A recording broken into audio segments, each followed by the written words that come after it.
Oluguudo lugatta ekitundu kya Kikorongo ne Mpondwe mu disitulikiti ya Kasese buli lukya lweyongera akalubiza entambuza y'emirimu nga lwe luguudo olwalinga ku nsalo olwasiganga okutambuza ebyensubulagana. Bw'otuuka wano oyanizibwa enjazi ez'amaanyi nga zino zongedde okukalubya entambula naddala mu kitundu kino eky'e Kasese n'ebitundu ebyetoolodde. Ekyewuunyisa nti abantu abasinga obungi bakozesa naddala abaagala okwegatta ku ggwanga erya Congo. Okusinziira ku Julius Mosereka akozesa oluguudo luno atunnyonnyodde okusoomooza kwe basanga. There are delays definitely because as you know the road is a factor that leads to so many things really. Without a road you can't do much because it is the road that will enable people to take their commodities to the market. It is the road that will make people transport the traders from wherever they are to where they buy the merchandise from. So really the road is very, very important. Ng'omwaka guno gutandika omukulembeze gwanga n'olumu ku luguudo yagenda maaso n'okutongoza mu kitundu kino era nga kino kyaluka essuubi lwali lulina kubanga luddaabizibwa amangu ddala.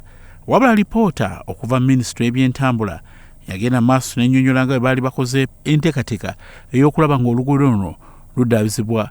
Okusinziira ku Julius n'ategeeza nti olugendo okuva Mpondwe ate okutuuka gye babalaga lwekubisaamu emirundi ebiri era nga kitwala kiseera kiwanvu nnyo okunokwotadde n'obubenje bubeerawo entakera. This is a trans-African highway.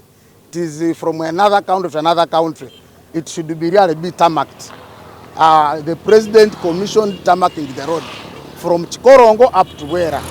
And that is our request. If there is anything that has led to the stalling of the road, let the people know.